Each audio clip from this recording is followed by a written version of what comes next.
page, pembaca tahu, oh ya berita ini tentang apa. Kemudian mungkin bisa membaca yang lebih panjang dan lebih seperti cekrini kalau sudah tahu, oh, saya membaca ini untuk apa. Okay. Ada struktur lagi ini. Saya suka karena saya suka menggambarkan ini. Oke. Ini selalu ujian bahasa Indonesia saya. Oke. Di struktur ini dengan 3 bagian. Ini bagian terakhir, the ending, right? Mulai di sini. Bagian awal dari bagian terakhir. Oke? Jadi kita harus berpikir ini beginning, ini middle, ini end. Mulai dengan beginning of the end. Tidak bercerita semuanya, hanya beginning of the end. Kemudian kembali ke masa yang lalu, the past, the present. And this is the end. Jadi mulai di sini, kemudian ke sana, all the way to the end. Ketika saya menulis buku saya tentang tempo, saya memakai bentuk ini. Saya mulai dengan, saya mewawancarai Gunawan Muhammad tahun 98. Soeharto sudah mundur dan ex-wartawan Tempo bertemu satu malam sebelumnya untuk mereka mau Tempo terbit lagi dan mereka minta Gunawan menjadi pemberat. Dia tidak mau karena dia sudah 4 tahun dia mulai kehidupan baru. Dia akan ke Amerika Serikat, ke New York, ada beasiswa dari Columbia. Dia akan menulis opera.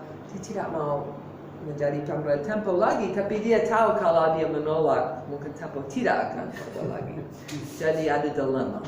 Now ini ada rapat dengan semua wartawan ex-Tempo dan dia belum ada kesempatan untuk berbicara tentang topik itu kecuali dengan saya karena kebetulan sudah ada janji. Saya sudah mewawancarai dia berkali-kali tentang Tempo. Saya mau menulis tentang sebuah majalah yang tidak bisa dibunuh oleh pemerintah. Tapi kemudian pemerintah itu runtuh dan Tempo akan terbit lagi dan saya tidak tahu apa yang akan saya tulis. Dan ada janji, sudah lama ada janji. Jadi saya bertemu dia hari Sabtu, tidak ada orang lain di hutan kayu. Saya mewawancarai dia 3 jam. Dan saya merekamkan semuanya. Dan dia berbicara tentang bagaimana dia tidak mau kembali ke Tempo karena tapi dia tahu dia harus, tidak ada pilihan. Nah, saya tahu bahwa banyak orang Jawa sangat dipengaruhi oleh Mahabharata, Ramayana, oleh wayang, bla bla bla. Dan saya melihat apa yang digambarkan oleh Gunawan sama dengan the Bhagavad Gita, ketika Krishna dan Arjuna berbicara tentang tentang honor and duty, and Gunawan tidak mau kembali, tapi dia tahu dia harus.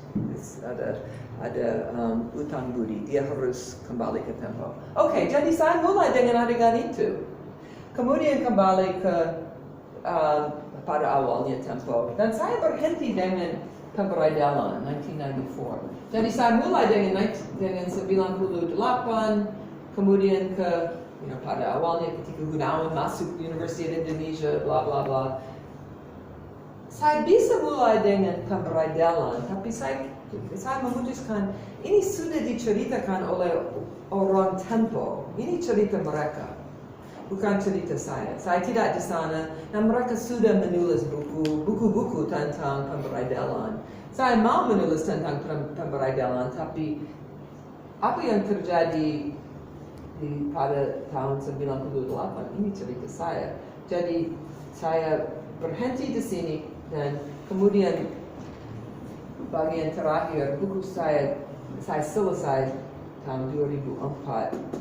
Ini ketika Tami Winata menggugat Tempo. Dan Tempo masih. Kenapa?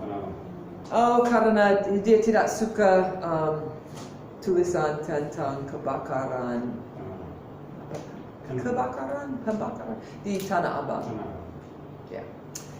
Tanah Abang, that's right. So, jadi struktur ini bisa dipakai Tapi tidak harus.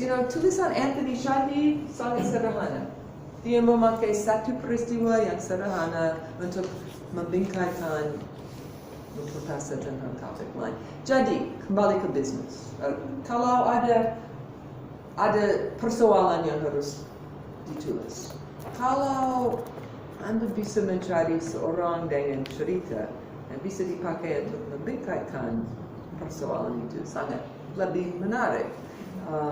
Mungkin dia menderita, mungkin dia berhasil, mungkin mulai dengan adegan dia, dengan cerita dia, kemudian menjelaskan tentang persoalan kembali ke cerita dia.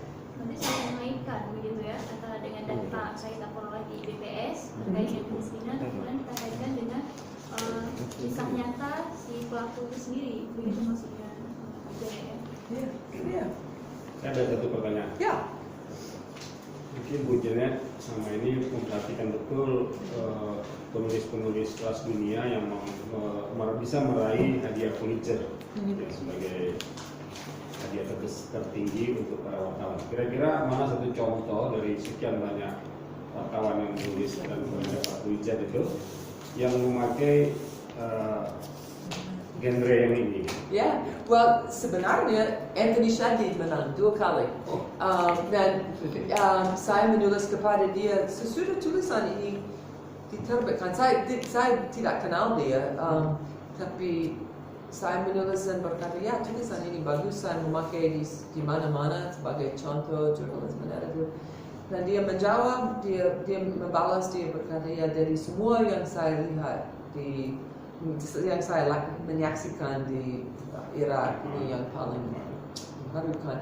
Kemudian dia menang hadiah Pulitzer untuk international reporting.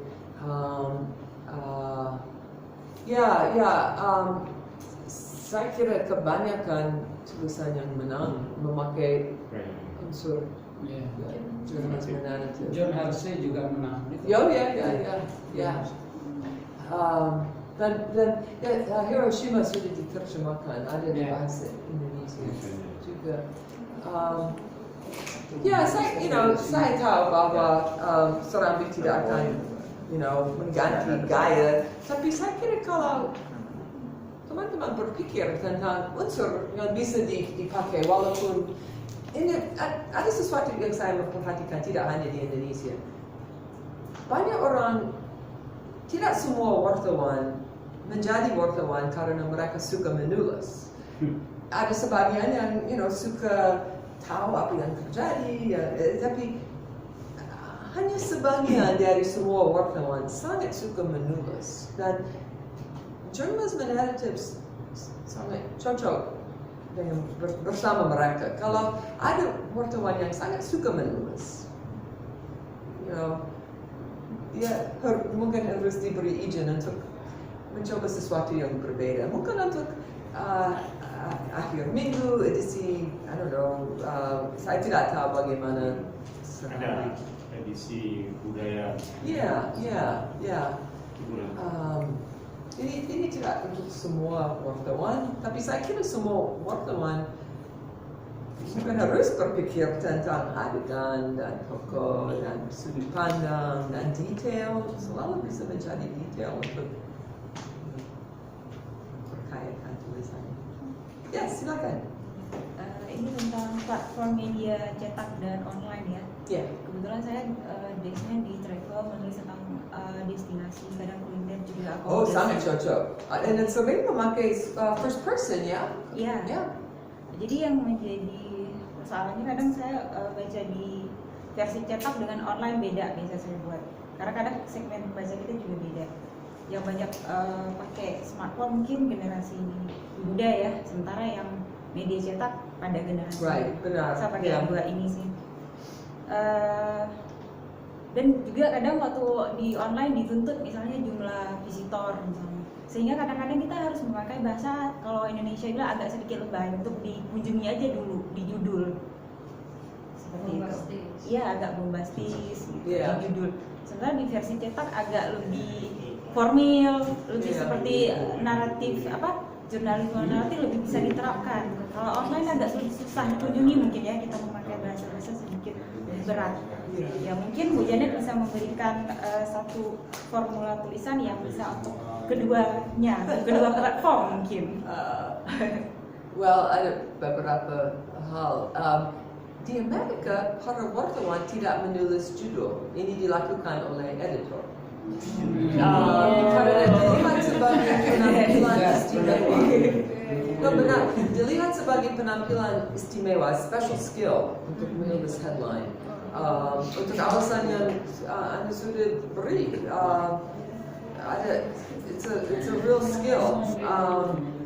Dan ini bukan bidang saya sebenarnya, tapi ya saya setuju harus berbeda. Saya tidak punya jawaban untuk itu. Tapi apa yang menarik selain persoalan headline, seperti saya berkata tadi, penelitian tentang berita yang mana sering di-share Facebook, biasanya berita naratif yang lebih panjang, yang lebih mendalam. Tidak harus panjang, tapi lebih mendalam. Dan untuk tujuan untuk dapat mata pembaca. So yeah,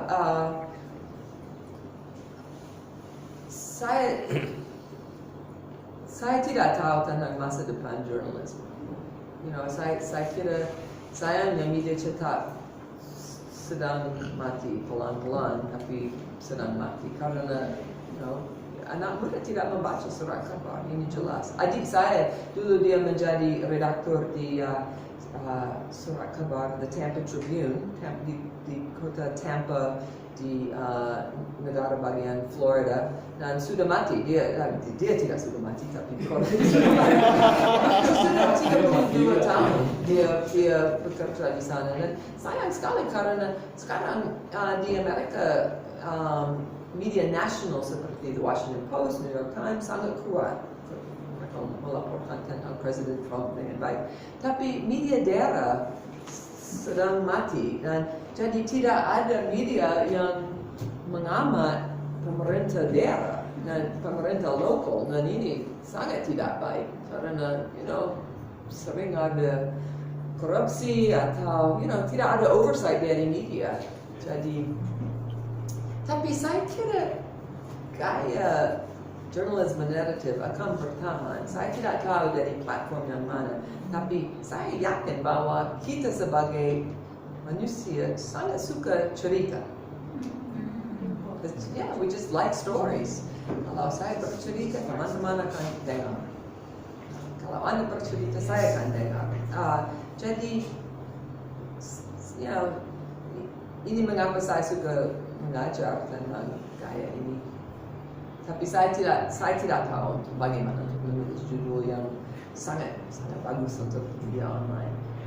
Tidak ada usulan. Mungkin ada teman di sini yang tahu. Ada lagi? Ya, silakan. Saya mau tanya, ada beberapa pertanyaan. Yang pertama dalam menulis jurnalisme narasi ini, bagaimana seorang penulis itu agar tidak terjebak dia dalam kecenderungan menulis fiksi. Itu yang pertama. Yang kedua adalah bagaimana seorang penulis itu menginterpretasikan sebuah peristiwa sehingga peristiwa itu tidak keluar dari konteksnya, apalagi peristiwa itu dianggap sebagai sesuatu yang fiksi. Oke, well saya kira ada dua pertanyaan. Ada dua pertanyaan lagi. Oke, ya silakan. Singkat-singkat saja. Sure. Yang ketiga, bagaimana seorang wartawan atau penulis dalam jurnalisme narasi ini dia menggambarkan adegan mendeskripsikan adegan per adegan yang tersebut dalam salah satu unsur tadi. tapi si wartawan tidak melihat adegan itu. Oke. Tidak melihat adegan itu. Oke. Misal dalam sebuah kasus pembunuhan, bagaimana adegan pembunuhan itu per episode itu digambarkan. Oke, well, 3 pertanyaan itu bagus. Yang pertama tentang fiksi, ya tidak boleh karena apa yang fakta selalu menarik. You know, the truth is interesting. Tidak harus mengubah apa yang terjadi. Now, apa yang terjadi hari Senin selalu terjadi sebelum hari Selasa. Tapi kita bisa menulis tentang hari Selasa sebelum hari Senin, bisa flashback. Ini unsur sastrawi. Semua terjadi, tapi saya tidak harus mulai dengan bagian awal. Saya bisa mulai di sini, kemudian flashback. Tapi semua harus fakta. Saya bisa membangun suspense dari gaya cerita tanpa menambah sesuatu atau mengganti sesuatu. Semua harus fakta, dan saya kira ini penting sekali untuk semua orang. Kalau jurnalisme harus fakta, dan saya kira biasanya